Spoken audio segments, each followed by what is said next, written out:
Welcome to the third lesson of the Virtual Docker Workshop. In this lesson, we're going to be focusing on running containers, and we will be using one of the images that we pulled in the last episode. So, first, we are going to run a container in an interactive mode. So, we first start doing this by specifying docker run to say that we're going to run a container, and then we're going to use -i for specifying that it's going to be interactive, t so that we can input commands through the terminal, the name of the image we're going to use. So the image here is going to be Matthew Fikert Intro to Docker, the tag being latest, and then we're going to also put bin bash to specify the shells that we're going to use. So we want to specify that we want to enter commands in a bash session. So here I've entered in, and I'm now inside of a container. If you take a look at the directory structure, previously I was in this directory called Docker Playroom, but now you're going to notice that inside this container, the directory structure has changed. So if I print my working directory, you'll see now I am in home Docker data. So it's different structure here. And we can also take a look at the host name of this computer. So the host name on my local machine is Brendan, and then the name of the computer. Here we will find that the host name is actually some randomly generated number. So this is corresponding to the host name for this container. And inside the container, we can also take a look at the operating system. So if I open up the operating system, you'll see that the operating system, so my computer is running Ubuntu, but inside the container, we are using Debian 9. So Debian 9 is the operating system here.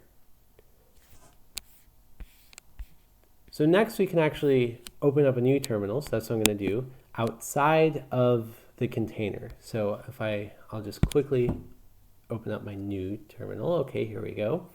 And now I'm outside the container. I'm back in my normal directory, which I've called Docker Playroom.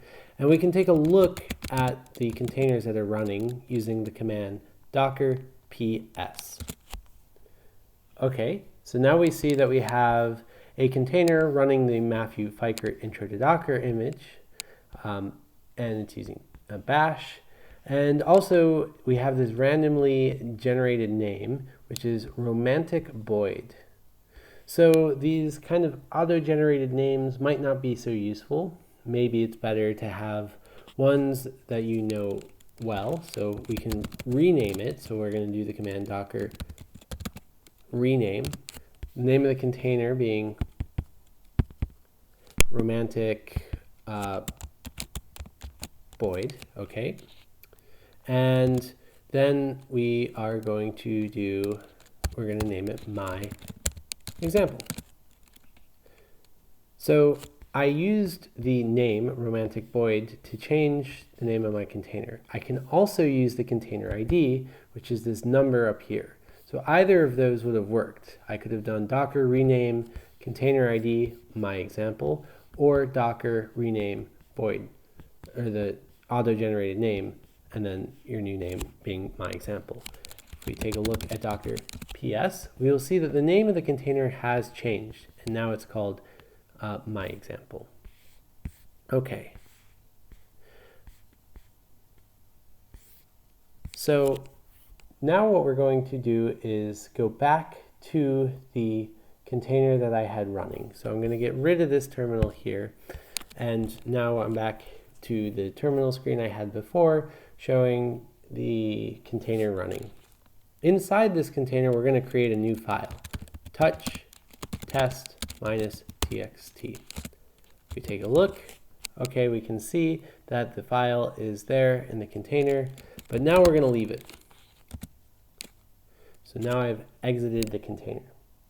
If I take a look with docker ps at the containers that are running, you'll see I have no containers running at the moment. But I also have some containers that I have run before that I haven't removed. And there's a few of them. So if I do docker ps -a, you can see all of them, including at the top here, the one that we just exited, the one we named my example, and with this container ID.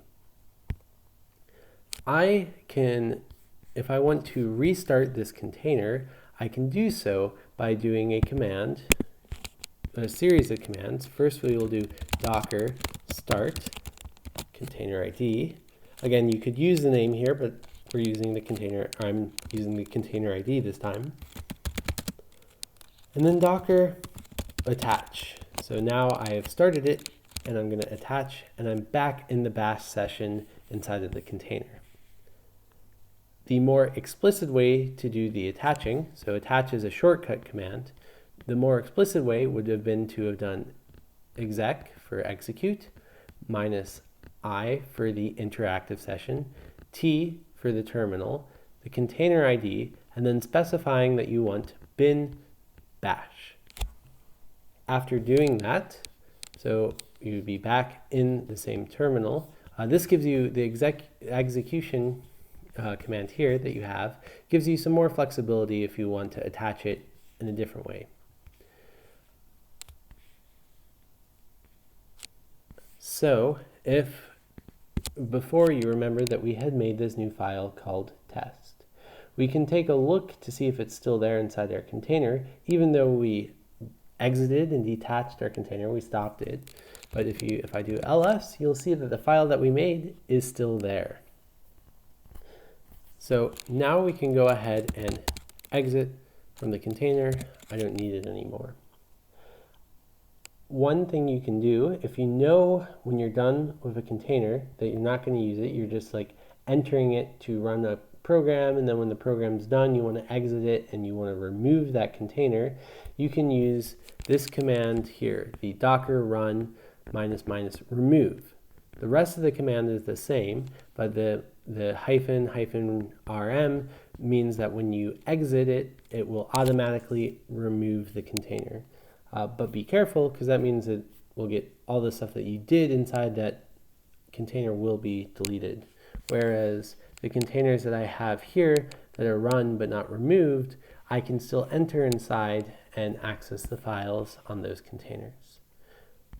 So that is all for this lesson, and I will see you all in the next lesson.